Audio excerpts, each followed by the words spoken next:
রাত বাজে প্রায় 9টাতে। এখন জঙ্কুকের জন্য খাবার তৈরি করছে। সে নাকি কিছুই খাবে না। স্যুপ বানিয়ে উপরে চলে আসেতে সাথে তার পিছে পিছে পুকি এসেছে।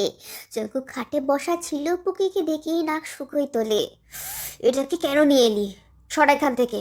তে নিচের দিকে তাকিয়ে দেখে পুকি পায়ের কাছে ঘেঁষে বসে আছে। স্যুপের বাটিটা টেবিলের উপর রেখে পুকিকে কোলে তুলে নেয়। ওকে নিয়ে তো সমস্যা কেন আপনার? আপনার বিড়ালে অ্যালার্জি আছে? নেই তো। তাহলে কি হয়েছে? ওকে দেখলেই আমার অ্যালার্জি হয়। তুই রুম থেকে বের করো ওটাকে। লোম দিয়ে পুরো ঘরময় মাখবে। আমি যেখানে থাকবো ও ওখানেই থাকবে। আমার কোনো যায় আসে না আপনার কি হচ্ছে না হচ্ছে। তুই সরাবি ওটাকে? না। জঙ্কুক, ছোট বিড়ালটাকে নিয়ে তোর কি হচ্ছে বলতো? ও আছে, থাক না। তোর কি হয়েছে? এই নিয়ে কি স্বামী স্ত্রী মিলে ঝগড়া করবি? তোমার ছেলেকে বলো না বড় আম্মু, সবসময় খালি পুকিকে নিয়ে বলে। ওকে নিয়ে কিছু বলে আমিও ছেড়ে দেবো না। তোকে ধরে রাখতে কে বলেছে তে? কি শুরু করলি বলতো? এইতে, ওকে খাবারটা খাইয়ে দে তো, ওষুধ দিতে হবে আবার। মা, আমি ছোট বাচ্চা না, আমি নিজে খেতে পারবো। তা তো পারবি, কিন্তু বউ খাইয়ে দিলে ভালোবাসা বাড়ে। এমন কথা দুজনেই অস্বস্তিতে পড়ে গেল। একের সঙ্গে দুজনের দিকে তাকাতেই চোখাচোখি হয়ে গেল। তে মনে মনে বলে, খাইয়ে দিলে যদি ভালোবাসা বাড়তো, তাহলে খাইয়ে খাইয়েই মারতাম।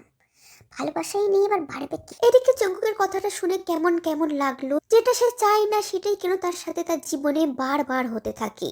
কারোর ভালোবাসা চায় না সে, তবু ভালোবাসা নামক জিনিস তার পিছু ছাড়ছে না। তে দাঁড়িয়ে আছে দেখে যিশু আবারও তাকাতার লাগালো। পুকিকে নামিয়ে সুপে পাটিটা হাতে নিলেই জঙ্কুক বলে ওঠে, নিজে আগে পরিষ্কার হয়ে আয়, গায়ে লোম ভর্তি। তে রেগে মেগে চলে গেল ওয়াশরুমে, হাত ধুয়ে আসলো। শাড়িতেও লোম আছে, বদলে আয় যা। তে কোনো কথা ব্যয় না করে সুপের বাটি হাতে তুলে নেয়। চমকের মুখের সামনে ধরে বলে, এত ঢং করতে পারবো না আমি। তাড়াতাড়ি খেয়ে নিন, আপনাকে খাইয়ে বড় আম্মুকে ওষুধ দিতে হবে, তারপর আপনাকে ওষুধ দিতে হবে। তে বাধ্যের ন্যায় হাঁ করলো। তে পুরো খাবারটা খাইয়ে দেওয়া পর্যন্ত যিশু ওখানেই বসে রইলো। দুজনকে এভাবে দেখলে তার অন্তর জুড়িয়ে যায়। সে যে ছেলে মেয়েকে এক করে ভুল করেনি, তাতেই তার গর্ববোধ হয়। ওদেরকে একসাথে সুখী দেখতেই তার সুখ।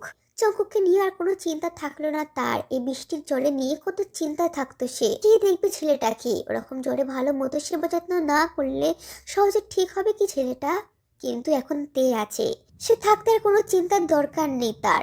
তের কাছে জঙ্কুককে দিয়ে এখন চিন্তা মুক্ত সে। তার মধ্যে জঙ্কুকও একইভাবে তের সেবা যত্ন করে এবং ভালোবাসে। জীবনে সবকিছু পাওয়া হয়ে গেছে, তার কোনো কিছু পাওয়ার আফসোস নেই। যজ্ঞকের শরীর আবারও জ্বর এসে পুড়ে যায়। দুদিন ধরে একই অবস্থা তার। বারবার জ্বর আসে, বাড়ে, কমে। ডাক্তার এনেও কোনো কাজ হলো না। ওষুধ খাইয়ে কিছু হয় না, যাই কি তাই আছে। রাতের দিকে যেন জ্বরটা আরো বেড়ে যায়। মাত্র কিছুক্ষণ আগেতে ওষুধ খাইয়ে রেখে গেছে ওকে। সবকিছু ঠিকঠাক করে রুমে এসে দেখে আবারও যজ্ঞকের গা কাঁপিয়ে জ্বর এসেছে। কম্বল গায়ে কাঁপছে ছেলেটা, চোখ বুজে আছে, হয়তো ঘুমিয়ে গেছে। কাবার থেকে আরো একটা কম্বল বের করে উপরে দিয়ে দেয় তার। কপালে হাত দিয়ে চেক করে, তাপমাত্রা অনেকটাই বেশি। চঙ্কুকার চুলগুলো তের কোমল হাত দিয়ে পিছনে ঠেলে দেয়। ঘুমোত চোখের দিকে তাকিয়ে থাকে। আজ আর কাছে আসবো না জঙ্কুক, কাছে আসলে দূরে যেতে কষ্ট লাগে। আপনি আমাকে আরো দূরে ঠেলে দিন, যাতে আপনাকে ছেড়ে যেতে কষ্ট না হয়। মৃত্যুর যন্ত্রণা থেকে বিচ্ছেদের যন্ত্রণা অনেক বেশি কষ্টদায়ক। হোক সেটা একপক্ষিক ভালোবাসা আর একপক্ষিক বিচ্ছেদ, কষ্ট তো যে ভালোবাসে তাকেই পেতে হয়। চোখ টলবল করা অশ্রু কয়েকটা পলক ঝাঁপাতে টেনে নিল। কথায় কথায় চোখটা বেহায়া হয়ে যায়। সব কিছুতেই পানি ছেড়ে দেয়। জীবনে চলতে গেলে কত অশ্রু বিসর্জন দিতে লাগে। কিছু কিছু সময় অশ্রু কণাও বাঁচিয়ে রাখতে হয়। তে গিয়ে একটা বলে করে পানি নিয়ে এসে জলপট্টি নিয়ে বসে, পা ঝুলিয়ে জঙ্গকের মাথার কাছে। পানিতে কাপড় চুবিয়ে সেটা ভিজিয়ে উঠিয়ে নিয়ে জঙ্গকের কপালে জলপট্টি দিতে থাকে। এরই মাঝে জঙ্গক বিড় বিড় করে কিছু একটা বলল। তে বুঝলো না তার কথা, আর একটু এগিয়ে গিয়ে বলে, কিছু লাগবে আপনার? কি বলছেন?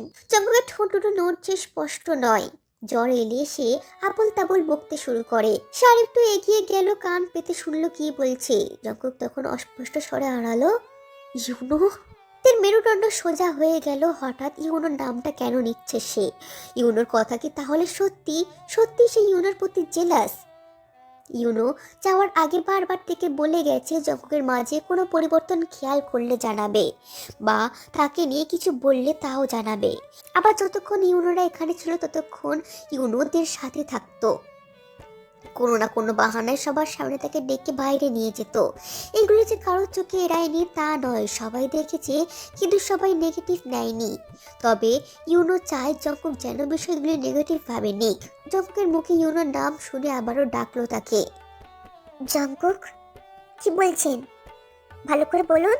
জঙ্কুক চোখ দুটো হালকা খুলে তাকালো সামনের দিকে, তের মুখটা দেখতে পেল। আর কারোকে ভালোবাসতে চায় না, চলে যায় এখান থেকে। তের বক্ষস্থল যেন থমকে গেল, মাথায় বাড়ি খেলো কথাটা।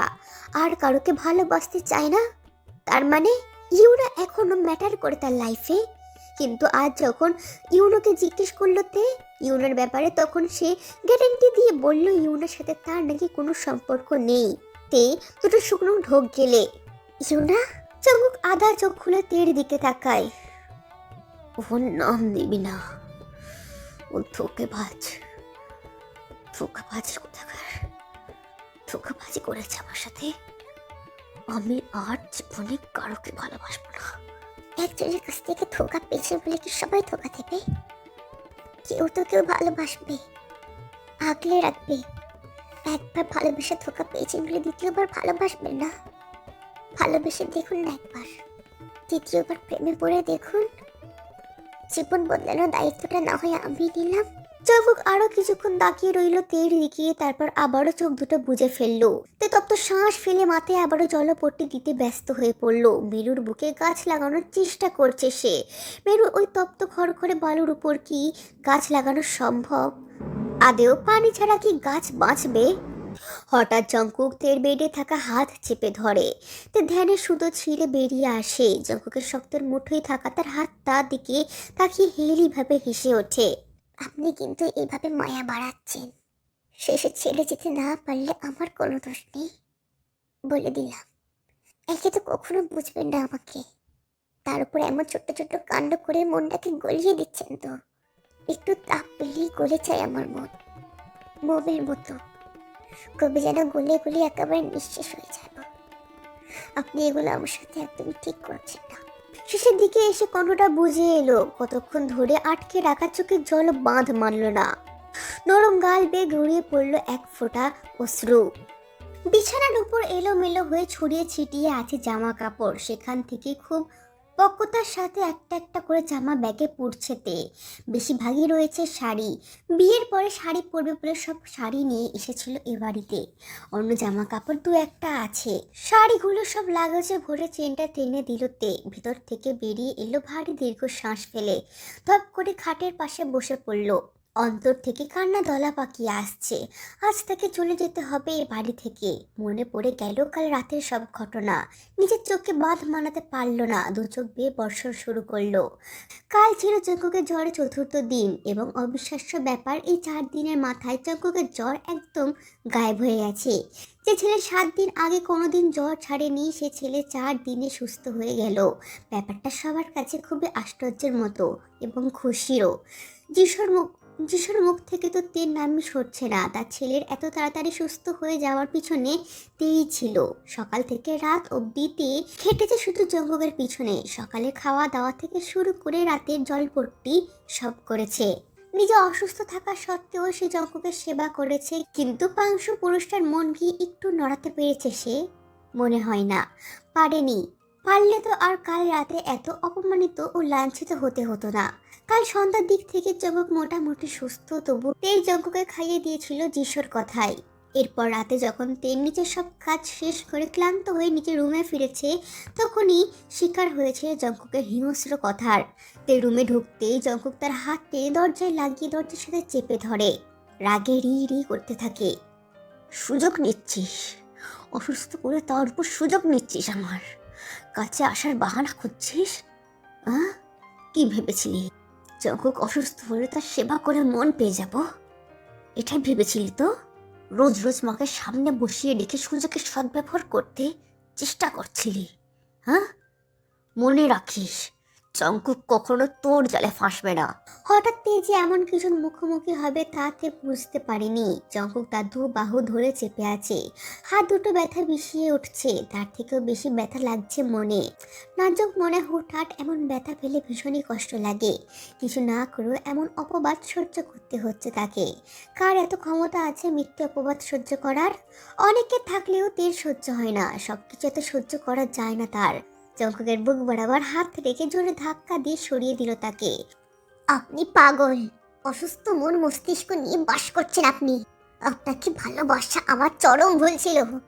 আগে তো এমন ছিলেন না আপনি, তাহলে কেন এমন হয়ে গেলেন এখন? এরকম অমানসিক রূপটা আগে দেখিয়ে দিতেন, তাহলে মন না দিতাম আপনাকে। আমার সেবা, আমার পরিশ্রম, আমার কষ্ট সব সুযোগের সৎ ব্যাপার মনে হলো আপনার কাছে। ঠিক আছে, থাকেন আপনি আপনার নিচু মন মানসিকতা নিয়ে, কারণ আমি আমার তরফ থেকে একটুকু সাফাই গাইব না। যে অবুঝ তাকে বোঝানো যায়, যে একটা সাইকো তাকে সুস্থ করা যায় না। তের কথা শেষ হওয়ার আগেই জঙ্কুক আবারও তাকে দরজার সাথে সেটে দেয়। চোখ দুটো রক্তিম আবার ছেয়ে গেল, চুলগুলো সব কপালের উপর এবড়ো খেবড়ো হয়ে পড়ে আছে। রাগে হিতাহিত জ্ঞান হারিয়ে তের চোয়াল শক্ত করে চেপে ধরে, দাঁতে দাঁত পিষে ওঠে। তাহলে কেন পড়ে আছিস এই সাইকো ও মানুষ অ্যাবনর্মাল মানুষের কাছে? ছেড়ে যাচ্ছিস না কেন? যা, চলে যায় এখান থেকে। তের নিজের চোয়াল থেকে জঙ্কুকের হাত ছাড়িয়ে দেয়। ছেড়ে তো যাবই, কিন্তু আমি চেয়েছিলাম ছেড়ে যাওয়ার আগে আপনার মনে একটু দাগ কেটে যায়।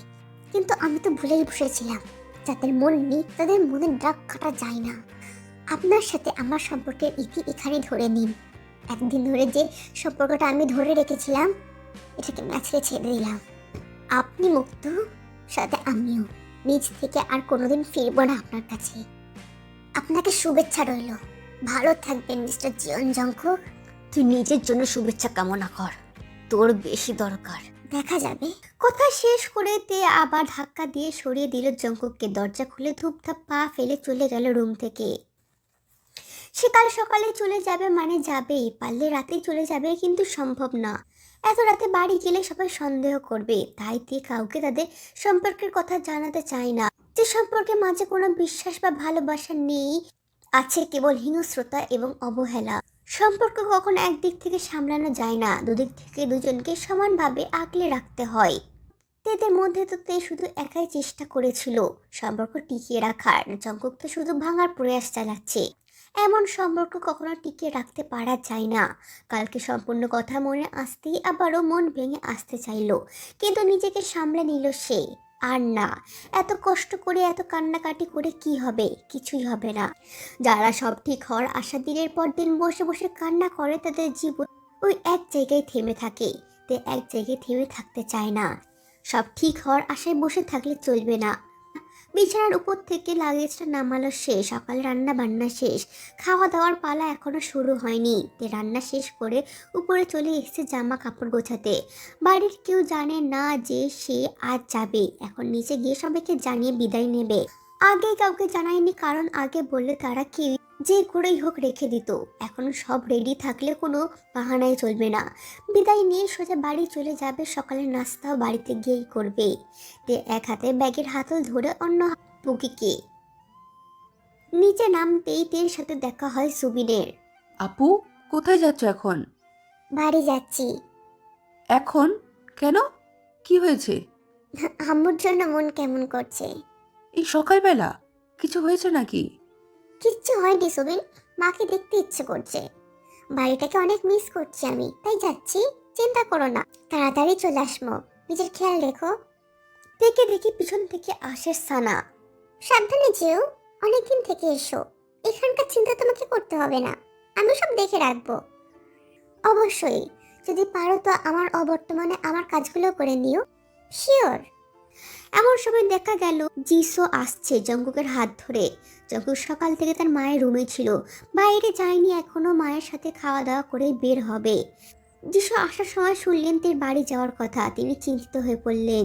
তে, মা কি হয়েছে? তুই বাড়িতে কেন যাচ্ছিস এখন হঠাৎ? জঙ্কুক কিছু বলেছে তোকে? এমন কিছুই না বলো আম্মু, বাড়ির কথা অনেক মনে পড়ছে। আম্মু আব্বুকে দেখতে ইচ্ছে করছে, তাই কদিন থেকে আসতে চাই। না, তুই মিথ্যে বলছিস। আমি জানি তোদের দুজনের মধ্যে কিছু একটা হয়েছে। জঙ্কুক আজ সকাল থেকে কেমন কেমন হয়ে আছে। আমাকে তোরা কেউ কেন কিছু বলছিস না? ও জঙ্কুক, তুই কি বলেছিস ওকে? ভদ্র মহিলা উত্তেজিত হয়ে পড়েছেন। এমনিতেই কথায় কথায় চিন্তা করলে শরীরের খারাপ হয়ে যায়, এখন আবার না অসুস্থ হয়ে পড়ে। জঙ্কুক তাকে সোফায় বসিয়ে দেয়। শান্ত হও মা, এমন করলে অসুস্থ হয়ে পড়বে। কিছুই হয়নি বড় আম্মু, তুমি শান্ত হও। আমাদের মাঝে কোনো কিছুই হয়নি। আমি ওনাকে রাতে বলেছিলাম যে সকালবেলা যাব। আমি বিশ্বাস করছি না। সকাল থেকে জঙ্কুক আমার কোলে মাথা রেখে শুয়েছিল, কিছু জিজ্ঞেস করলে বলছেও না। ওর তো জ্বরও নেই এখন। ওর কেন মন মরা হয়ে আছে? তোদের মাঝে কি হয়েছে? ঠিক করে দে না যা হয়েছে। যিশোর কথায় তে চোখ তুলে তাকালো জঙ্কুকের দিকে। জঙ্কুক তের দিকে তাকিয়ে থাকা চোখাচোখি হয়ে গেল দুজনের। জঙ্কুক সাথে সাথে চোখ সরিয়ে নিল, মায়ের উদ্দেশ্যে বলে, মা আমি তো মাঝে মাঝে তোমার কাছে এসে শুয়ে থাকি, আর যেভাবে বলছো কেন? আমাদের মাঝে কিছুই হয়নি, ও যেতে চাচ্ছে যাক না। তে আবার বোঝালো তাকে যে তাদের সম্পর্ক ঠিক আছে, কোনো মনোমালিন্য হয়নি তাদের মাঝে। অনেকক্ষণ বোঝানোর পর মানলো সে। আবার বলে দিল দুদিনের বেশি থাকা যাবে না। তে না খেয়ে চলে যেতে চাইছিল, কিন্তু না খেয়ে যেতে দেবেন না, নিজের হাতে তাকে খাইয়ে দেবেন। তেকেও একা একা যেতে দেবেন না তিনি। বলেছে খাওয়া দাওয়া হয়ে গেলে জঙ্কুক নাকি তাকে গিয়ে দিয়ে আসবে।